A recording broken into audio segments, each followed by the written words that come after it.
E para a gente estrear aqui, olha, um dos nomes mais requisitados e mais relevantes do mercado financeiro. Eu tenho o prazer e a honra de anunciar que nós vamos conversar pela próxima hora com Luize Barsi, economista, sócia fundadora da AGF. Ela também é formada em Ciências Contábeis e pós-graduada em Mercado de Capitais pela FECAP. É uma honra ter você aqui com a gente. Boa tarde. Imagina, um prazer. Boa tarde aí, Hugo. Obrigada aí pelo convite. Já me sinto no direito de escolher uma música aqui do Fantástico. A terceira vez, minha terceira participação.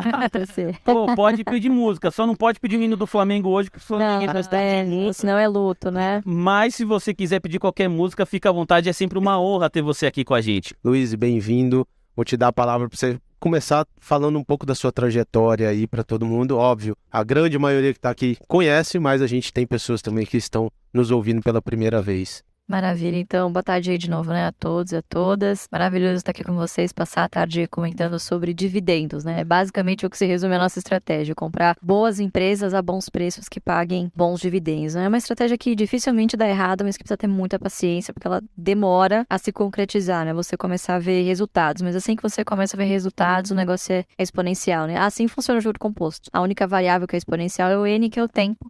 Então não tem jeito, precisa ter paciência, ter o hábito de reinvestir, né? Obviamente sempre em boas empresas e que consigam remunerar aí bem os seus acionistas, né? Tempo, né? O tempo, exatamente. Eu comecei minha carreira 2012 para 2013, comecei como estagiário numa corretora, depois sempre na área de análise, né? De equity research. Acabei depois enveredando para essa área mesmo e tirei o CNPI desde então. Sou analista aí também e já tive que olhar outras coisas que não pagam dividendos e posso atestar por experiência própria que prefiro essa estratégia, viu, Hugo? Dá um exemplo pra gente aí do que você olhou que não pagava dividendos, que é hoje o norte da filosofia de investimento. Cara, você quando trabalha em área de research de corretora pequena, né, corretora média, não tem essa segmentação. O analista tem que meio olhar um pouco de tudo, né? Então a gente praticamente acompanhava blue chips, enfim, não tinha muita segmentação, eram em dois ou três analistas na época, e a gente tinha que cobrir um pouquinho de tudo. E, cara, eu tinha que olhar varejo, e numa época em que, assim, não ter Magazine Luiza na carteira recomendada da corretora era um sacrilégio. Você era cobrada pelos clientes, pela diretoria da corretora, enfim. Pô, por que todo mundo ganha dinheiro com Magazine Luiza? Tem que ter, tal. Então, existe essa pressão sempre, às vezes, que parte do próprio mercado, né? Se você quer fugir do mainstream, Mas se você quer ali fugir você da manada. Ali você já olhava e falava, cara, varejo não é... Já olhava, era obrigada a olhar por ser analista da corretora, mas, cara, jamais teria para minha carteira, né? E isso me incomodava muito pelo fato de eu ter um grande exemplo, eu saber o que dá certo, eu não poder fazer para mim, porque, né, o analista tem que seguir algumas regras de compliance. E aí, em 2019, eu tomei a decisão de deixar de atuar como analista, ainda tenho CNPI, mas é meramente um título. Hoje eu não atuo, né, como analista para ninguém, a não ser para mim mesma. Então, eu abdiquei dessa profissão que, assim, me deu tudo que eu tenho hoje, né, porque o hábito de analisar empresas, de gastar sola de sapato, ele é extremamente importante, né? É um grande diferencial, né? Não, é um grande diferencial, né? E a gente sabe que o que mais tem aí é analista de Faria Lima que nunca foi visitar a empresa, né? Ô, Hugo, Verdade é essa. e nesse sentido tem muita gente... Boa colocação. Tem muita gente mandando perguntas aqui já, né, para a Luize, e tem até algo parecido com o que a gente aprende no jornalismo, que é o tal do sujar o sapato, né? Tem muito jornalista que faz matéria e não tem o hábito de ir até o lugar. É mais ou menos uma analogia do que você falou aqui, Luiz. O pessoal perguntando, com seus anos de experiência, qual é o primeiro fator que você procura olhar em uma empresa, para além dos dividendos, que você já deixou claro aqui, quem te acompanha há mais tempo sabe, que é premissa no seu racional de investimento. Para além dos dividendos, o que você costuma olhar quando você vai analisar uma companhia? Legal. Bom, a gente costuma acompanhar alguns poucos setores, né? Então são geralmente utilities, então energia, saneamento, telecom, porque são setores que inerentemente têm boas margens, conseguem gerar bom fluxo de caixa, consequentemente bons dividendos. Mas além disso, eu acho que é muito importante ter uma diligência bastante aprofundada sobre quem é a gestão, quem são os sócios, né? Porque a gente, e estamos tendo exemplos recentes muito tristes, pertencer a uma categoria de, enfim, novo mercado não garante que você esteja investindo em uma empresa no mais alto nível Não. de governança corporativa. Tem vários exemplos aí de má condução do negócio, mesmo dentro do novo mercado. Mesmo dentro do novo mercado. Inclusive os casos recentes, gravíssimos, americanas. E Sim. vieram de empresas, inclusive do Easy, né? De sustentabilidade. Então, assim, teoricamente são empresas que se destacam nesse sentido de governança corporativa, né? Então, eu acho que conhecer as pessoas que estão por trás do negócio, e isso, obviamente, você precisa saber quem está por trás do negócio. Então, a primeira regra da gente é evitar, por exemplo, corporations, ou falsas corporations. A americana é uma falsa corporation, Sim. na verdade, ela tem um dono, porque 38% de posição, você elege praticamente o conselho que você quiser, o conselho que vai tomar as É um nome decisões. bonito, acionista referência. Exatamente, o acionista de referência. Então, a gente gosta de empresas com controle definido. Uhum. Porque eu sei de quem eu vou cobrar a conta se alguma coisa der errada. Eu sei quem eu estou capitalizando caso a empresa necessite.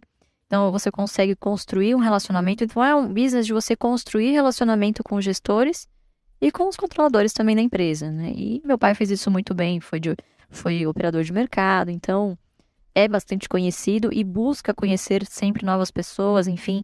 E se emaranhar mesmo, conhecer gente não só da alta gestão, mas outros níveis abaixo também, porque às vezes é quando você está na fábrica, você está sentado lá no refeitório, você conhece o nível de gerência, por exemplo, e o cara às vezes te confidencia alguma coisa normal, coisas de dia a dia da Aí você empresa começa a puxar o novelo. Exatamente, você começa a puxar outras coisas. Então a gente gosta muito de analisar, por exemplo, quanto tempo em média os colaboradores têm de casa, sabe? Coisas assim para você tentar mensurar qualitativamente coisas que não estão no balanço. Qual é realmente o clima de trabalhar aqui? Então, eu sempre uso isso como exemplo. A Klabin é uma que a gente visitava sempre, continuo visitando, sou conselheira fiscal lá hoje, mas é um relacionamento de anos, desde a década de 80, que só se fortalece, graças a Deus. E, cara, você chega na fábrica, você consegue almoçar no chão da fábrica, sabe? Assim, uma limpeza, você vê o zelo dos colaboradores, falam, assim, enche a boca pra falar da empresa. Pô, eu trabalho aqui há 15 anos. Eu trabalho aqui há 8 anos. Você sabe que ele vai dar o sangue ali para fazer a performance da companhia acontecer. Exatamente. Então, é uma companhia que investe muito na educação, né, dos seus colaboradores. Então, eles formam bons técnicos que farão carreira lá. Então, assim, você consegue perceber quando o negócio é genuinamente bom, né?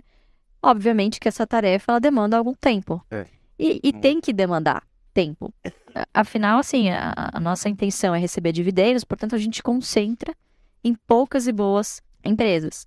Para eu concentrar, eu preciso ter a confiança necessária naquele negócio, porque eu vou comprar provavelmente as mesmas empresas por ano. Então, você precisa de uma investigação bastante aprofundada nesse sentido, né? Que no final do dia, se você não entender o que a empresa faz e não souber, depois dessa investigação aprofundada, escrever em um parágrafo o que essa empresa faz, o bom analista é aquele que te convence no primeiro parágrafo, cara, não com os números. O número vai só embasar a tese de investimento que ele está te contando. Você pode criar o caminho que você está procurando. A contabilidade, ela conta uma história, né? Você precisa saber, obviamente, delinear qual é essa história. Então, se você não conhecer a empresa profundamente, o negócio intrinsecamente, né? E os seus valores, dificilmente você vai conseguir fazer um bom valuation. Essa é uma parte crucial, eu diria, para investir de médio e longo prazo, mas também para conseguir fazer retorno efetivo, né? Sim. Uma posição. Aqui na casa, nos nossos relatórios, a gente busca sempre colocar essa parte qualitativa muito bem contada, muito bem explicada, para que o cliente ele consiga entender rapidamente, mesmo que seja um tema um pouco mais profundo, como você falou, que leva um pouco mais de tempo, ele consiga ter pelo menos uma base para começar a startar aquela posição, montar aquele investimento. Quando vocês entram numa posição, depois de feito toda essa diligência, esse cuidado, vocês já entram de uma vez, a posição vocês vão colocando devagar, montando em tranche, isso também é uma pergunta que aparece frequentemente. Não, a gente sempre monta a posição devagar, a gente nunca tem pressa. A não ser que assim, seja uma grande oportunidade, como por exemplo foi na pandemia, mas isso acontece 1, 2 vezes por ano e olhe lá, né? E uma vez a cada 5 nessa magnitude. Então a gente prefere sempre ir devagar e sempre ir montando uma posição. E a gente gosta de ir por metas em quantidade de ações. Então, sei lá, eu quero chegar a 0,1% do capital, e quantas ações é isso e tal, e vai acumulando ao longo do tempo. dividindo no tempo, Isso, até pra e vai questão usando de o fluxo de dividendos também, né? Porque não são todos os meses que caem dividendos. Alguns meses são mais concentrados que outros. Não é sempre que no mês que cai o dividendo vai ter a boa oportunidade de preço. Eu vejo a interação de vocês lá na GF com os clientes lá, muito legal. Vocês colocando, Muito. caiu hoje, vocês postam lá. Sim, É sim. bem legal isso. É legal porque, para quem está começando, o mais importante no início é o hábito. Investir tem que se tornar um hábito. Sim. Então você determinar algum dia da semana, e ter aquele aporte, abrir o home broker quando você tiver uma decisão tomada, compra, fecha, cara. Vai trabalhar, vai fazer Fica as suas lendo coisas. notícias, né? É até bom você se manter informado, mas o seu comportamento como investidor, ele vai ditar muito mais o seu resultado do que as próprias cotações. Então, quanto mais você cultuar, né? Meu pai sempre fala, né, sobre cultuar o ego. O patrimônio, ele cultua o ego. E, de fato, todo mundo fica feliz quando algum investimento sobe. Mas, no frigir dos ovos, o que vai pagar os seus boletos é a renda que esse patrimônio vai gerar. Inevitavelmente, para você gerar renda de qualquer tipo de portfólio, você precisa de, como eu disse no início, tempo. Uhum. Né? Então, isso demora um certo tempo para começar. Para quem está começando pequeno, a gente já rodou assim, vários estudos, mas em média, né, nesse tipo de empresa que a gente costuma investir, entre 6 e 7 anos, você já consegue, em dividendos, em média por mês, o equivalente ao que você aporta. E daí para frente, pensa só, você praticamente está dobrando o seu poder de aporte. Quer dizer, metade você tira do seu bolso, metade a sua carteira já te dá para você reinvestir. Até chegar a determinado momento que você não precisa nem mais tirar do seu bolso para que esse investimento continue crescendo, né? E aí lá na frente você começa a retirar os dividendos. Acho que esse é um ponto bem interessante, discussão, né? O investidor brasileiro, o próprio brasileiro em si, ele é muito curto prazista, né? Esses tempos eu fiz uma enquete perguntando o que é longo prazo para você. Tinha gente falando um dia. A gente falou sobre isso aqui na TC Rádio, lembra? Falando. Você explicou que era longo prazo. Quando Fez você até um disse que corte. 1 ano não era longo prazo, Não é longo o pessoal prazo. falou, não. Eu achei que eu tava aqui no longuíssimo prazo há 8 meses posicionado. Já achando que ia investir, né? Mas você sabe que em termos de probabilidade, né, tem alguns estudos sobre isso também famosos no mercado. Esse aqui que eu tô falando do valor PRO do ano passado, salvo engano. A probabilidade de você ganhar ou perder dinheiro na bolsa em 3 meses, 6 meses ou 1 ano é praticamente a mesma. Isso começa a mudar de probabilidade a partir de 3 anos. E aí isso, né, obviamente vai progressivamente. 5 anos tem uma outra grande mudança de patamar. Até que em 20 anos investindo, a chance de você ganhar dinheiro no mercado é de 99%. 99% é uma boa estatística, né? E ninguém espera em 20 anos não estar mais aqui, né? Então, E os 20 anos vão passar. Você Passa. investindo ou não. Então é melhor que você faça investindo. passa. Eu tô há 17 anos no mercado. Cara, a pandemia já vai completar 3 anos. Ô Luiz, e tem muita gente aqui Não. dos nossos clientes, da audiência da rádio, que investe, fala muito que está investindo pensando no filho, que está investindo pensando na Isso, família. Maravilha. Então, muitas vezes, o objetivo é para outras pessoas que A outra geração. o nosso cliente aqui ama, gosta, quer oferecer um conforto, né, na vida dessa pessoa. Então, realmente, esse tipo de racional faz todo sentido para esse estilo de investidor, né? Totalmente. Até para pessoas que já estão em uma fase mais madura da vida, né? É um paradigma. Quando você pega as teorias econômicas que falam sobre isso, né? Modigliani fala sobre o ciclo financeiro da vida. Então, teoricamente, o momento de você correr riscos é quando você é jovem, que você pode se dar o luxo de errar, de tentar de novo, né? Quebrar e começar do zero novamente. E tem o tempo a seu favor. Só que, infelizmente, o quadro dos nossos jovens, ele é muito triste, né? 3 em cada 4 jovens contraem dívidas. Já começa Pois no é. caminho contrário, né? Já começa no caminho contrário, tem que contrair dívidas para ajudar a família, né? Então, quando você vive num país em que existe pouco poder de poupança, é muito complicado você falar de investimento, né? A gente precisa voltar sempre um passo atrás. Mas, por outro lado, quando a gente fala de pega o perfil do investidor Ambima, né, do ano passado, é chocante, cara. Você tem mais de 20 mil contas na poupança com mais de R$1 milhão. Tem muita coisa para ser feita ainda, né? Em termos de bizarro. educação. Quer dizer, a classe A investe tão mal quanto a classe B, Sim. quanto a classe C. Então, é uma questão intrínseca de cultura de investimento. É muito mais profundo do que a gente imagina esse problema, né? Não, e é importante esse ponto que você está trazendo de profundidade, que vem lá do início. Recentemente a gente viu, pelo menos, alguns anúncios aí de secretários de educação querendo trazer educação financeira. era algo que já precisava estar pelo menos 20 anos, né? É. Materiais são fartos, preparações são fartas para esse caminho, mas a gente nunca viu isso sendo executado. É difícil. É muito burocrático, né? E aí, a gente em 2019, um pouquinho antes da pandemia, nós fomos convidados lá pelo Ministério da Economia, enfim, a gente foi lá numa subsecretaria que eu não me recordo agora, e foram pedir uma aula, assim, pra gente, basicamente, de como que o Ministério poderia fazer em conjunto com o CVM, com o B3, enfim, para outras iniciativas de educação financeira. Cara, a verdade é que é muito difícil, porque esses órgãos não se comunicam, tem jogo de interesses. Então, é muito complicado. E ali a gente falou, cara, é muito melhor, a gente vai agregar muito mais valor à sociedade fazendo as coisas com capital privado, sendo uma instituição privada, sabe? Então, a gente, cara, vamos seguir com a GF mesmo, vamos fazer nossos cursos, que quem se interessar... Ajuda ali Claro, já claro. contribui também, né? Claro, exatamente. Ô, Luiz, Deu super certo. e nesse ponto que a gente estava aqui falando sobre longo prazo, médio, curto, médio e longo, você falou de 6 a 7 anos já no mínimo, posição de muito longo prazo lá, o que vocês têm, você, né, na sua carteira hoje, dá já para classificar nesse rol de longo prazo? A Taesa é uma posição bastante de longo prazo. Eu fiz uma troca recente, isso é uma exceção, né? A gente vender uma ação pra gente é uma exceção. Isso que eu ia te perguntar também depois. Infelizmente é uma regra, mas uma carteira que eu tinha também, uma empresa que eu tinha muito antiga também na carteira é Itaúsa, é muito mais voltado para minha carteira é muito mais voltada hoje para energia, bancos e seguros. Né? Hoje a minha maior posição é a BB Seguridade.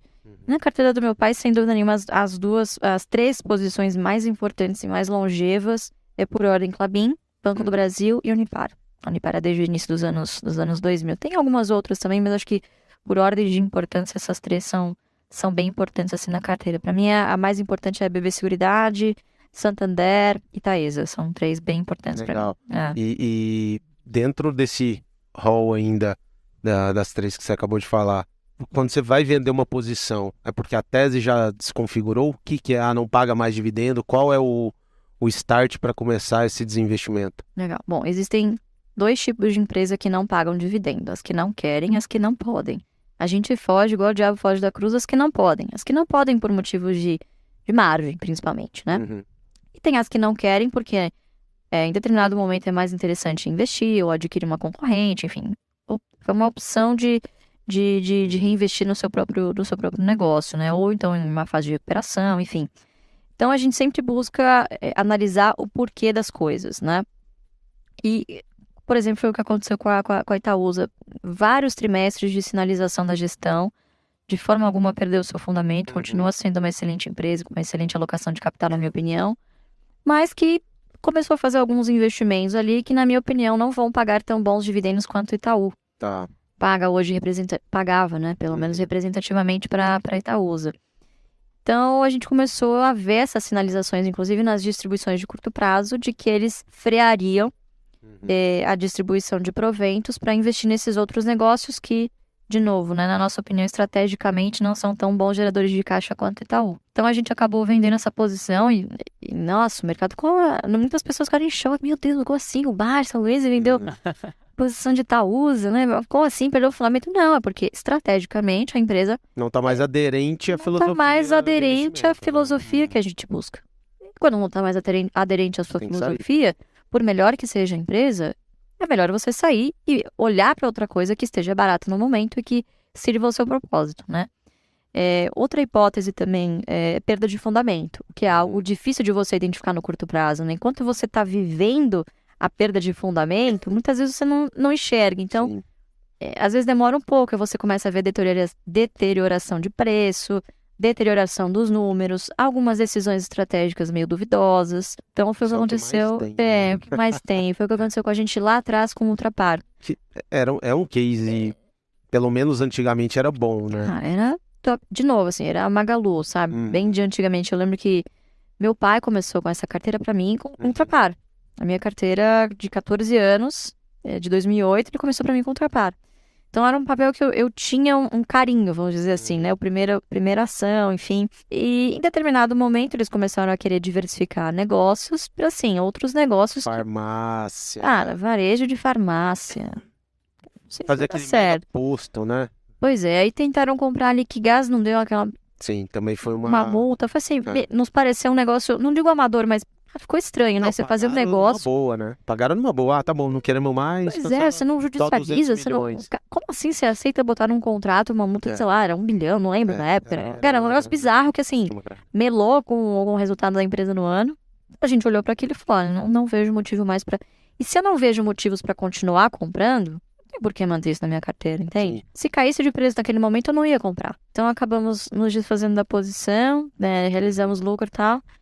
E demorou 1 ou 2 anos pro negócio começar a degringolar de fato, né? Então, você precisa ter muita confiança no que você tá fazendo e ter uma estratégia fundamental. O que mais tem hoje é investidor que, poxa, tô começando agora na bolsa, o que eu faço? Primeiro você precisa descobrir qual que é o seu objetivo, Isso. né? É extremamente importante. Qual é o seu intuito de você estar aqui? É o ganho rápido? Então, infelizmente, o EGF não pode te ajudar. Então, você tem que procurar outro profissional, não é o nosso perfil. Agora, você quer fazer uma carteira de longo prazo, seja para você, para o seu, né, para a futura geração, enfim.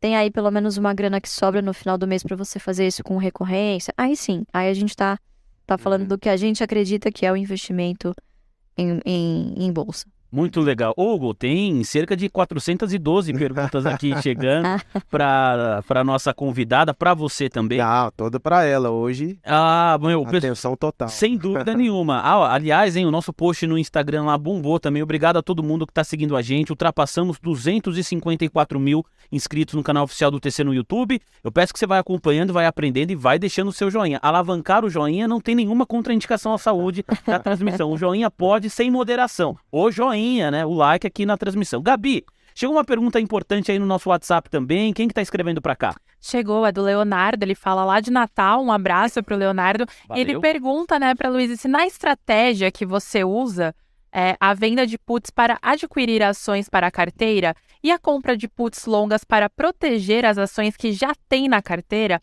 só um adendo do que eles estavam comentando, ele aproveitou para falar que ele vem investindo há 1 ano, principalmente por causa do filho de 4 anos, né? Legal. Investe em NTNB, principalmente para 2045. Ah, então ele tá comprado também aí em renda fixa, né? Isso. Pensando Pro também filho, pro né? filho que tem 4 anos. Poxa, legal. Vou propor um desafio pra ele. Compra uma ação pagador de dividendos que você vai ganhar muito mais até 2045. Pode ser um caminho. Certeza. Aí, ó, Leonardo. Até antes. Dicas grátis, Sim. hein, Leonardo? Sim.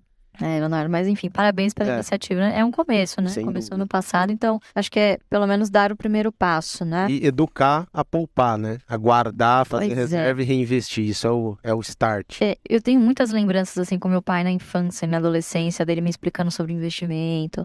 Então, acho que mais importante do que o investimento e a rentabilidade do investimento em si, é o momento de você ensinar os seus filhos sobre dinheiro, né? Para, enfim, crescerem adultos saudáveis. Então, parabéns aí. Mas respondendo à pergunta, sim, a gente hoje utiliza bastante derivativos, mas muito mais a gente opera sempre lançado, né? No lançamento, vendido, sempre.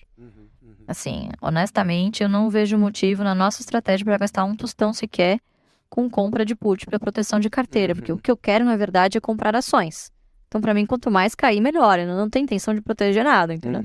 A minha maior proteção é comprar barato e comprar bons ativos a bons preços. Então, eu não enxergo isso como uma proteção, uma blindagem, né? Então, a gente não se importa muito com as oscilações de curto prazo na carteira. Agora, você vender uma put é bem interessante em determinados momentos. A gente gosta de vender tanto call quanto put, tanto put nos extremos. Então, se tem alguma volatilidade muito grande ou um dia muito tenso de mercado, você consegue pegar prêmios mais Sem dúvida. interessantes, né? E Com corre risco baixo, né? de com ser risco exercido. baixo de ser exercido, né? E se for exercido, é muito importante você ter um controle de exposição, né? Você já sabe no início, quando você monta a operação, quanto está arriscando ali. Afinal, você vai ser obrigado a comprar aquelas ações pelo preço do strike. Então, sempre ponderar muito bem o risco que você está correndo ali, porque em algum momento, se você faz isso com muita frequência, cara, você vai ser pego. Faz parte do jogo.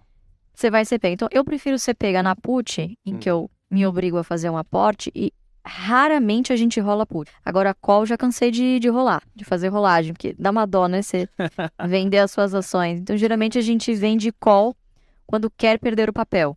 Eu jogo... Você vai desmontando a posição, Isso, ou vai exato. reduzindo a exposição Vou usando reduzindo o a... instrumento. Isso, vou reduzindo a exposição via call. E aí lanço um prêmio gordinho. Qualquer coisa, se o preço da ação cair, pelo menos eu fiquei ali com a gente chama de dividendo sintético, né? Então a gente faz muito isso, mas muito mais ultimamente com o mercado caindo, né? Muito mais com put do que com Ô, Hugo, pra te passar a bola, chegou uma pergunta legal Eu aqui do fiz Ju. duas esse mês de Uzi Minas e de Marfrig. Eu tô tomando um carro. O Marfrig que você contou aqui pra gente, né? Contei de Uzi Minas também, contei dentro do TC. Mas tô tomando um pau violento. Mas é isso que você falou.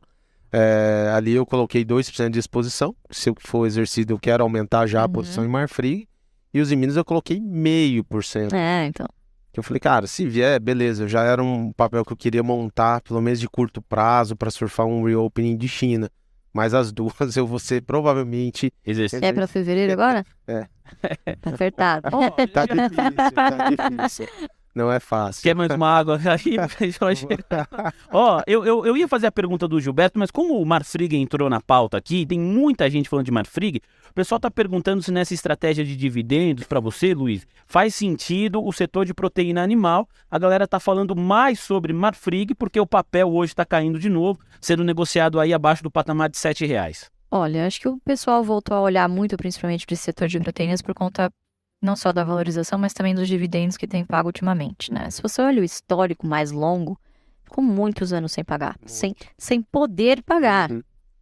A margem, em determinados momentos, é atrativa, mas a gente sabe que na normalidade é uma margem bem apertada. 7, 9% e olha. Pois é difícil de você manter uma continuidade desses dividendos gordos. Então, a gente opta muito mais por dividendos sustentáveis e perenes ao longo do tempo do que grandes porradas de dividendo em momentos que a gente sabe que é um negócio que vai passar. Ciclo, né?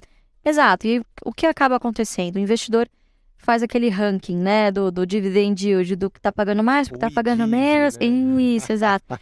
E aí ele compra o que tá pagando mais no momento. Mas, obviamente, o que está pagando mais é o que provavelmente vai subir de preço e aí acaba sendo um contrassenso. Como o efeito do dividendo, ele cai depois, o preço ele é muito mais ágil em se adequar às expectativas. Então, em determinados momentos, você vê empresas com yield altíssimos, mas que isso não vai se repetir mais para frente. Então, olhar histórico é extremamente importante. Por mais que a rentabilidade passada não garanta a rentabilidade futura, você tem ali um retrato do que é muito provável que possa acontecer, né? O que é provável no passado é também provável no futuro. A gente só tem o passado para tentar projetar o futuro. Não tem difícil jeito. acertar o futuro, principalmente setor de commodities, cíclico, assim como você bem pontuou. Passado não ajuda, as empresas estavam em forte crescimento, alavancadas, então não distribuíam. Agora parece chegar num patamar, é o que você falou, a margem oscila, então pode ter um ano aí de 10, 15, 16% de dividendo, mas se a margem comprime muito forte, vai cair para 8%, para 5%, e isso se distribuir, né?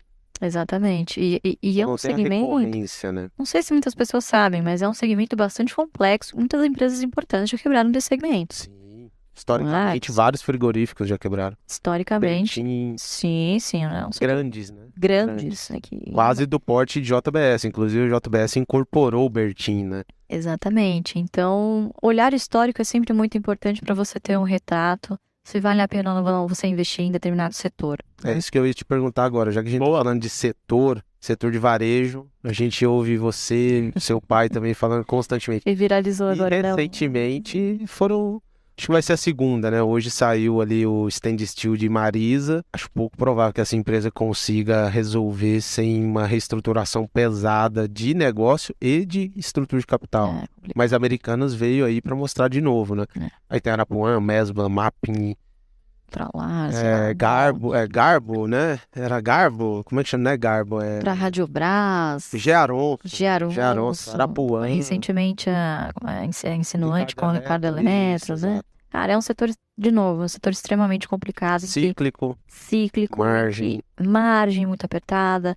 Então, eu ouço falar em varejo, eu lembro em margem. Que o Hugo falou em varejo, margem comprimida, margem apertada. Pois é, margem é tudo, né? As pessoas não entendem que, cara, é dali da margem que você vai enxergar a conversão disso em geração de fluxo de caixa. Eu já vi muita empresa que dá lucro, mas que não gera caixa quebrar.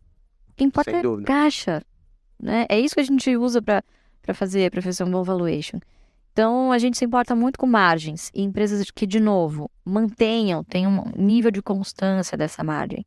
Obviamente que são negócios que podem não crescer na velocidade que as pessoas esperam, são mais estáveis, geralmente são empresas num nível de maturidade, né, pelo menos que estão na bolsa, um nível de maturidade maior, mas que te entrega essa constância que você precisa. Então, bolsa é um negócio monótono. Não é chato e óbvio. Esse você glamour, for. né? Que Pois tentam é, colocar. não tem o glamour que as pessoas buscam. Entendeu? Você quer animação, você quer aposta, você vai pra Las Vegas, você vai pra Disney com a sua família. Na bolsa você tem que ser óbvio. E o que é óbvio pra gente? São aqueles setores em que você não consegue fugir do boleto no final do mês. Que a gente chama de BEST. Energia elétrica, água. Exatamente. Seguro, cara, seguro pra mim é um dos melhores, né? Uhum. Imagina só, você tem um negócio em que o consumidor paga, o segurado paga, e ele reza pra não usar. E ano que vem ele vai pagar de novo. Vai pagar E vai- feliz, né? Vai Falar, pagar tô feliz e ele não protegido. quer usar. Olha que maravilha. Então, você vira, na verdade, uma grande tesouraria. Sim. E num país como o nosso, que a gente sabe que os juros são estruturalmente altos, você tem um negócio de tesouraria em que basicamente você investe ali no tesouro, cara, é um excelente negócio. Então, assim, funciona como um pêndulo, né? Quando a economia vai muito bem, teoricamente, a taxa de juros cai, ganha no Você ganha no operacional, no número, né, volume de prêmios, enfim, prêmios emitidos. E depois você ganha na receita financeira. Depois quando... você ganha na receita financeira quando as coisas apertam, né? E aí trabalhar, obviamente, para você ter uma boa sinistralidade, né? Esse é o Aí nome você- do jogo. E aí você tem que, obviamente, como você falou bem, conhecer quem tá tocando, quem tá fazendo, Pois é. executando o plano, né? Cara, e pra mim, beber Seguridade, uns 2 anos atrás, tava tão óbvio. Tava muito barato. Tava muito barato, Agora assim. todo mundo quer. Eu comecei nos 26. Cara, peguei a faca caindo. Fiquei 1 ano e meio comprando essa porcaria. A gente fala assim, que 1 ano e meio comprando. Ah, é bom esses jargões de mercado. Essa porcaria, você tá fica comprando irritado. E as pessoas querem novidade. Cada semana uma Cara, não tem Tava uma comprando empresa... o mesmo papel. o mesmo papel, assim, variando muito pouco, sabe? Uhum. Tá muito barato, na minha opinião. E, cara, quem é o controlador disso? Banco do Brasil. Os caras... Quantos Balcão funcionários forte pra tem? Caramba. A BB Seguridade tem pouco mais de 200 funcionários, pessoal. O resto tá tudo o gerente, o funcionário do Banco do Brasil vendendo os seguros pros caras. né? Quantos funcionários os caras precisam pra fazer, cara, um lucro desse, entendeu? Ô Luiz, você falou que comprou aos 26? Comecei nos 26 e comprei até os 18, cara. Tá Fui fazendo... 40 A gente chama de preço médio, né? Vai cobrar agora. Meu preço é uns 20. E a 21. galera te apertando. Pô, mas você vai insistir nisso, vai insistir nisso. 18. Cara, eu vou fazer o 17. que se é a mesma coisa que tá barato? Eu vou continuar comprando quando tiver barato. Ô, Exatamente. André, a minha tela tá aparecendo aí do painel TC Cotações? Porque é legal, eu coloquei o gráfico aqui de BB Seguridade, dá pra gente mostrar esse movimento que a Luísa citou aqui no ativo. Enquanto o André separa a minha tela, tem umas pessoas perguntando aqui, Luiz, se o fato de ocorrer, ou de ter ocorrido, uma troca no comando do executivo do nosso país, de alguma maneira afeta o seu racional em relação a BB Seguridade. Não, de maneira alguma. A BB Seguridade, ela é controlada... Na verdade, ela não é uma estatal, ela é uma empresa privada, ela tem o controle do Banco do Brasil, que, por sua vez, tem o controle da União. Então, indiretamente, ela tem esse efeito contágio, mas ele não é tão iminente quanto é no banco, até porque seguro não é um negócio de prioridade para o Não, governo. não. Não é um negócio que vai afetar o seu bolso. Pode ser que afete, assim, se tiver um grande caso de sinistralidade, mas é um negócio muito difícil do brasileiro médio sentir no bolso, diferente de uma Petrobras. Até bancos, inclusive. Sim. Você pode até usar, ter intenção de usar o Banco do Brasil para dar crédito ruim, beleza, mas isso demora um tempo até o brasileiro sentir isso no bolso. Agora, cara, Petrobras, por exemplo. Na hora. Corta o preço. É na bomba. Na bomba. É. Então, assim, é muito mais fácil você ter intenções populistas numa Petrobras, por exemplo, Uhum. O efeito é imediato. do que no Banco do Brasil e quem dirá a BB Seguridade. Então, assim, não há motivo para isso, né? Sim. E a BB usa também parcerias, né, para vender seguros. Não é só o balcão, ele vende outros produtos. Parte digital serviços, deles, né? E, de exato, novo, eles exato. surfam, obviamente, usa a própria força do Banco do Brasil, mais de 100 mil funcionários. Bom, agora reduziu bastante, né, nesses últimos anos, mas da última vez que eu olhei, eram 100 mil funcionários. E você usa essa força de venda a seu favor. Mas você tem 200 colaboradores, Sim. quer dizer, na sua folha de pagamento. Você joga pra agência vender, pra É um carteira de negócio, clientes. é uma operação enxuta, né? Então, Bank Assurance, que é essa estratégia. E eu vejo com muito bons olhos, por exemplo, a Caixa Seguridade também nesse sentido. Acho que a Caixa Seguridade tem uma missão ainda de rentabilizar ainda o seu portfólio, né? Não é uma empresa tão premium, na minha opinião, quanto o BB Seguridade, mas, poxa, tem trimestre após trimestre mostrado excelentes resultados, assim.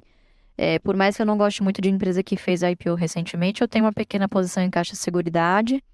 E se vier para um preço interessante aí, para uns R$7, eu aumento posição. É um setor que eu gosto muito. E não me incomoda em ficar concentrado, principalmente agora com taxas de juros elevadas, né? Você vai capturar bases diferentes, clientes diferentes. Sim, outro nicho, né? Então, ela surfa muito mais nos business em que a Caixa, Banco Caixa, atua. Então, é muito mais Habitação, né? O crédito imobiliário é uma Isso. máquina de gerar dinheiro. Prestamista, exatamente. É uma Seguro, máquina de gerar seguro também. Então, um negócio que eu considero bem interessante. Se vier num preço aí bom, continuo comprando e concentro Já mais no anota setor. aí, né? Já fala pra turma anotar, Caixa Seguridade, R$7, pode comprar pro longo prazo. O pessoal tá anotando aqui, para não perder, o pessoal abriu o bloco de notas e tá no caderninho também, que é Tem anotar. que ser caderninho. Eu tô vendo você aí com a folhinha, raiz. E é o mesmo roteiro raiz. Ó. Boa.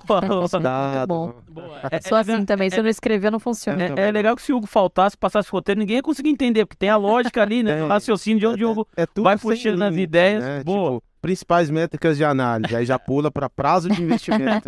Só que na minha cabeça já tá o link. Tem o link ali. Ó, o painel TC Cotações, você tava vendo aí, né, enquanto a Luísa falava, a cotação de momento de BB Seguridade, R$37 com mais 7 centavos. Nessa periodicidade que eu coloquei aqui, de 5 anos, dá para pegar bem, né, esse movimento que o papel fez aqui, que a Luísa estava contando pra gente. Hugo, para te devolver a bola, chegou uma pergunta muito legal aqui do Gilberto de Minas Gerais, para você, Luiz. Ele diz assim, já aconteceu alguma vez de você querer comprar um papel e o seu pai não? Como que se dá esse tipo de conversa? Já rolou alguma vez, Luiz? A própria BB Seguridade. Enquanto eu estava montando posição, ele acabou vendendo o papel. Assim, era 200 mil ações, para ele era nada. Então, assim, era um papel que ele não estava montando posição, estava lá. E, cara, vou me desfazer. A gente estava se desfazendo de uns cacarecos, né? Essas ações que a gente tem, assim, de picadinho. E ele vendeu, e saiu numa matéria, putz, Luiz Barsi vende BB Seguridade. E, putz, eu em tudo quanto é podcast, pessoal, tô vendendo BB Seguridade. Porra, e meu pai vendeu, né? Então, cada um tem que deitar a cabeça no travesseiro e estar tranquilo, porque quem vai ter que conviver com esse investimento sou eu, não é meu pai. Sim. E já aconteceu o contrário também, dele montar a posição num papel em que eu não concordava, em que até montei uma posição pra mim, mas depois eu vendi, cara, fiz as pazes com isso e não pretendo montar a posição ainda, apesar de ele estar ganhando dinheiro. Mas demorou, que é, por exemplo, o Cielo. Se ele acertou bem. Cara, ele não acertou o time. Assim, é muito difícil o investidor de longo prazo acertar o time, porque muitas vezes você tá olhando com o binóculo e o mercado ainda tá na lupa. E ainda, então, dizendo de novo, você vai pegando a faca caindo, né? Você pega naquele momento em que as expectativas ainda estão sendo formadas. Então, ele começou a montar a posição em Cielo, R$8, R$7, as primeiras compras. Veio descendo também. E aí foi, né, a gente foi aumentando a posição conforme o preço foi caindo, enfim, o preço médio depois dele era de uns R$3, R$2,90, R$3, vamos arredondar, R$3. E foi do ano passado pra cá que o negócio começou a... Voltou ao que era antes. Então, assim, imagina se você monta uma posição grande como as que ele costuma montar, toda de uma vez, num preço só. Quer dizer, é muita audácia sua você querer dizer pro mercado, pô, acertei o timing exato. Isso eu nunca vi meu pai acertar o timing exato. Mas dificilmente ele se acerta. Passou um intervalo, 2 anos ali em algumas teses, meio que... Ele dificilmente acerta o timing, mas ele raramente erra o ativo. Isso sim. Isso foi uma coisa que eu aprendi sobre, assim, porque ele analisa muito e o cara já viu tantos cenários na bolsa, assim, o Ibovespa tem 54 anos, ele investe há 53. Tava junto lá. Literalmente viu de tudo. Então, assim, acho que são tantos cenários que ele já viu se delinear que ele já consegue identificar o que é uma oportunidade, o que é uma cilada ou não. É claro que a gente se engana. Errar, sem dúvida nenhuma, é a única coisa que você não consegue mitigar. Se ela vai te dando as leituras, você olha algum ativo e fala, esse ativo aí não vai. A malícia de você compreender se meu negócio vai ou não vai pra frente. E ele pode até ir durante um período, ter uma performance muito boa e você tá falando não vale, não vale, não vale, e depois ele converge e aí você acerta. Time é muito difícil. Muito difícil fazer time. Então, assim, foi um case que ele se orgulha bastante, ele gosta bastante da Cielo, enfim, tem uma posição bem grande lá, não tem comprado muito ultimamente, mas tá lá ainda posicionado e é uma que eu optei por não ter na minha carteira. Eu acabei me desfazendo ali no início da pandemia, tava fazendo caixa com tudo que eu podia para comprar as minhas empresas previdenciárias lá e acabei me desfazendo, mas esse posicionamento meu foi muito... Eu fiz uma viagem pra China em 2019, um pouquinho antes da pandemia também, dei sorte. E ainda não tinha muito questão de comprar por QR Code aqui, na verdade não tinha nada, né? Chegou aqui na pandemia, basicamente. Cara, lá o mendigo pedia esmola com QR Code. Quer dizer, O celular... na conta digital do WeChat. Como assim, gente? Tipo assim, o metrô já é por facial, que ali já tem todos os seus dados, você não precisa andar com carteira, ele já sabe, você tem meio que uma wallet que o governo tem vinculada ao seu rosto, às suas digitais.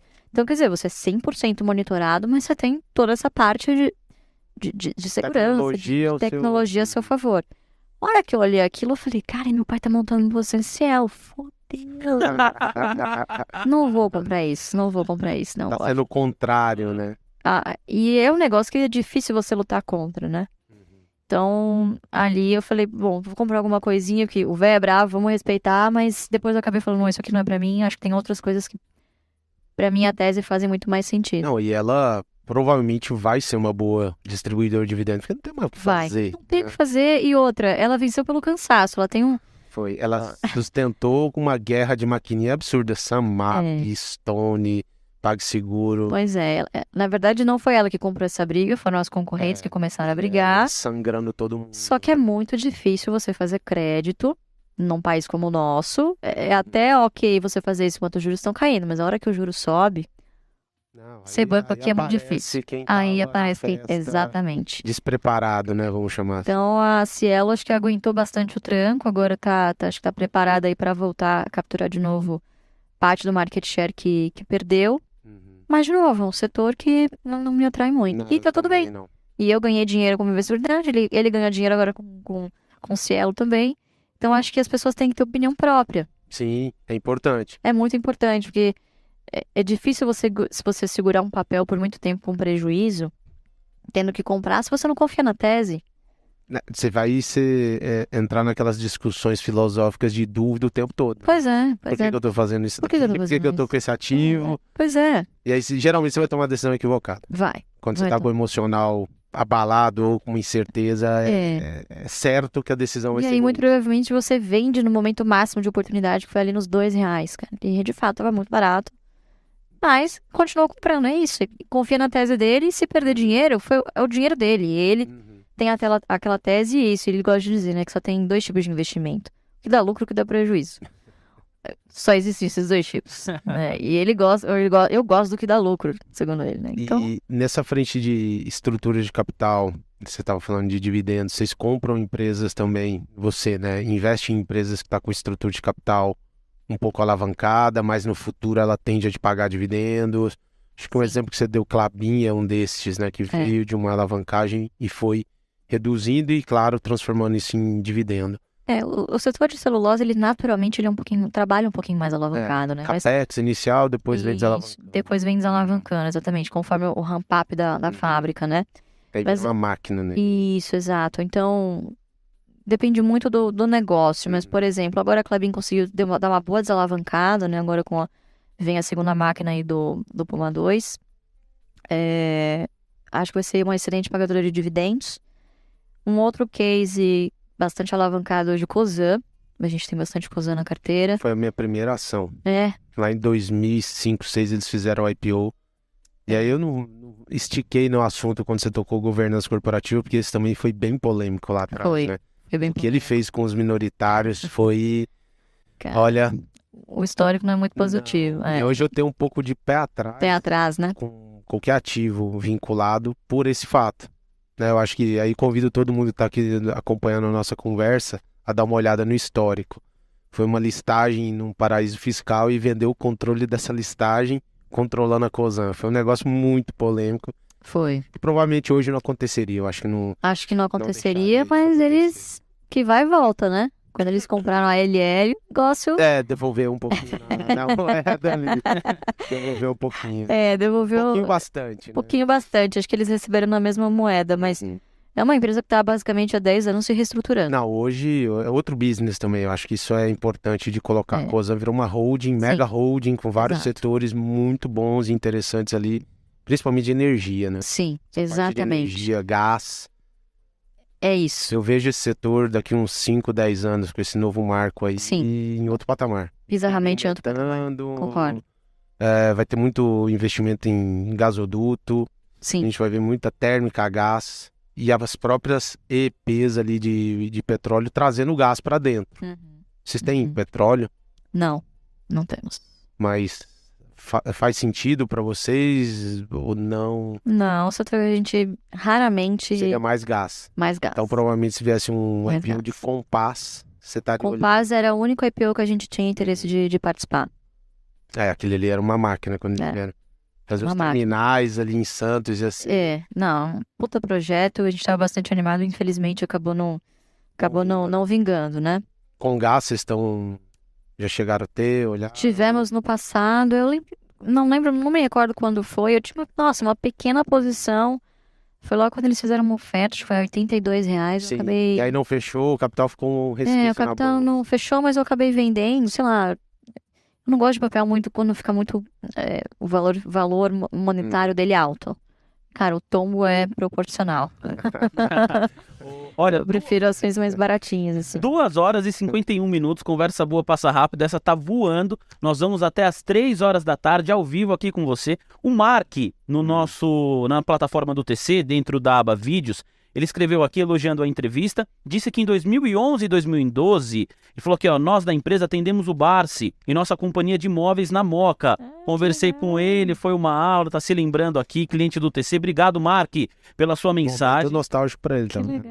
Não, e não esqueceu, né? Porque, Marcou. às vezes você esquece uma aula que você tem ontem, o cara lembrou da A conversa. pergunta com o que não Barsi. quer calar, ele seguiu as recomendações do Barsi na época? Me parece que sim, porque Poxa, que bom, me então se parece, deu bem. me parece que sim, porque ele perguntou na ocasião sobre alguma coisa relacionada aqui a um aspecto político também, envolvendo alguma ação, e que o Barsi ali deu uma orientação para ele, que ele lembra até hoje, tá colocando aqui o depoimento dele. Muito legal, Mark, muito obrigado, tá aqui registrado no ar. Ô Gabi, no WhatsApp também o pessoal escreve pra cá, falamos do Coração Financeiro do Brasil, por isso o nosso DDD é 11, o número é 937261318. Tem pergunta também aí do setor de commodity ainda, né, Gabi? Tem, tá chegando muitas perguntas, na verdade. Como o Vini falou, 312 perguntas aqui, eu tô tendo que administrar. Calma aí, gente, que o tempo é curto.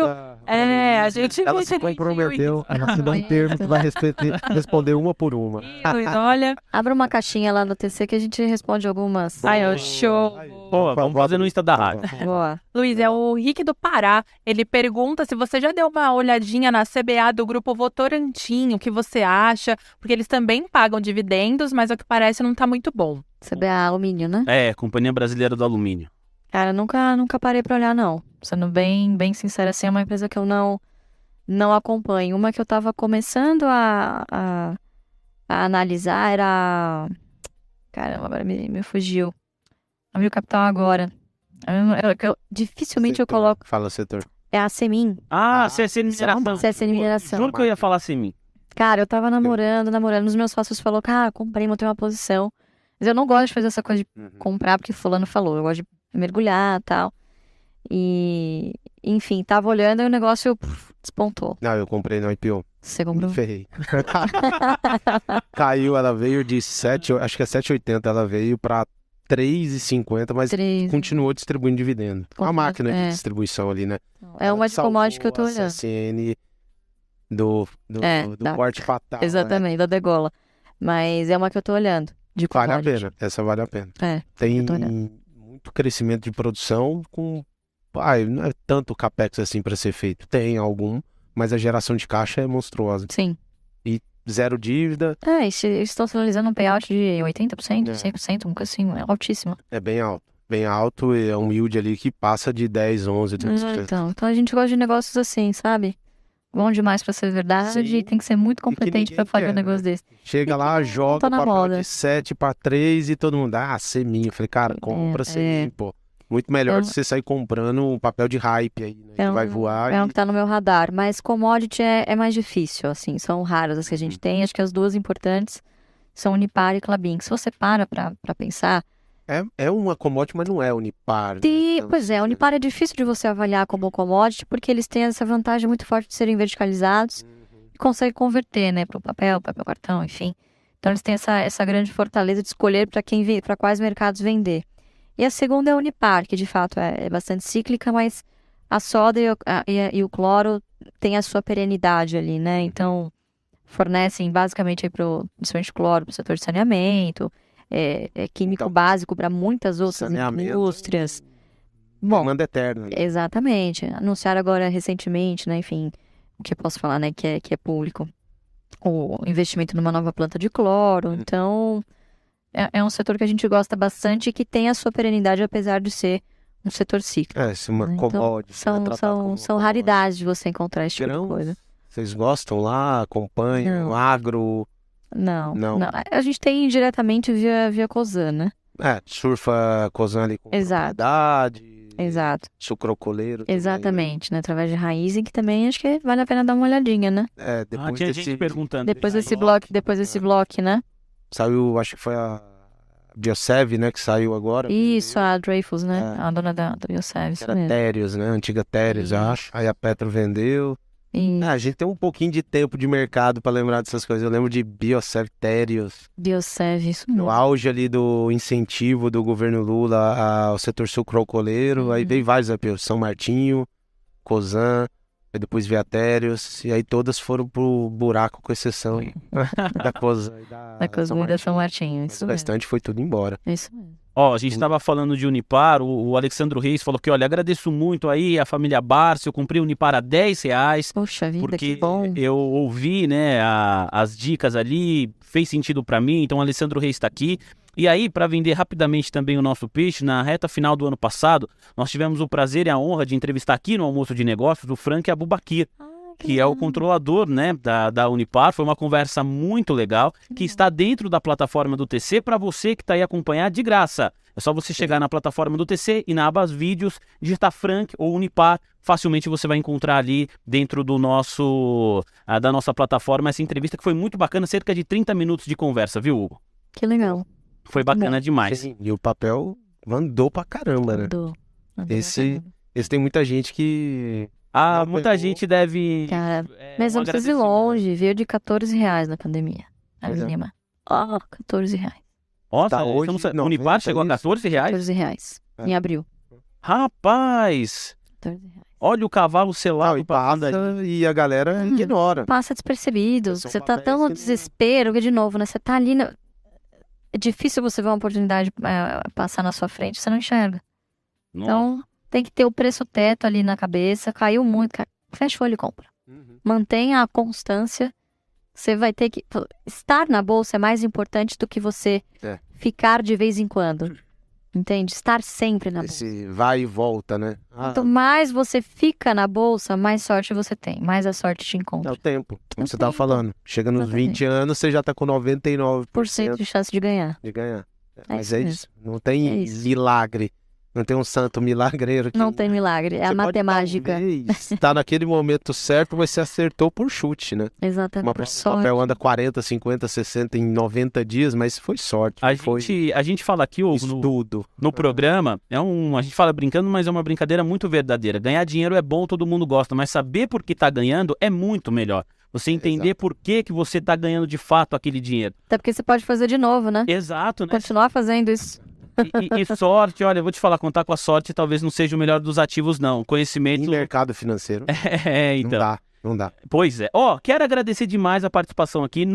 899 likes, uma audiência expressiva, 2 horas e 59 minutos. Quero terminar, ao longo da conversa, Luiz, foram vários os elogios aqui ao programa, Hugo, principalmente a você, mas vou sintetizar todos eles nas palavras da Renata Soares, que ela escreveu aqui, ó, o que é mais incrível é a simplicidade da Luíse, muito conhecimento, que orgulho dessa mulher que nos inspira, a Renata diz aqui, a seguir cada vez mais nesse caminho dos investimentos. Obrigado também a você, Renata, pela audiência. Quero começar aqui as despedidas com dor no coração, porque tá dando 3 horas da tarde. Ô Luiz, quero começar aqui agradecendo a gentileza, o seu espaço na agenda, sei que é muito concorrido. Obrigado por dispor dessa hora para estar aqui com a gente no Almoço de Negócios, todo o time do TC Research e principalmente com os investidores e as investidoras que nos acompanham aqui pela plataforma do TC e também pelo nosso canal do YouTube. Muito obrigado. Eu que agradeço, né? Se não fosse a audiência, não seria chamado para tantos podcasts, para tantos eventos, enfim. Então a gente fica, de fato, fico bastante agradecida aí pelo carinho do pessoal conosco e pela confiança, né? Porque você falar do seu dinheiro é uma coisa, agora você falar de investimento, que é o dinheiro dos outros, você tem que ter muita confiança no que você está dizendo, porque influenciar pessoas nesse sentido é uma grande responsabilidade. Então, obrigada pela confiança e pratiquem, né? Invistam, né? Sempre com foco em longo prazo que vai dar certo.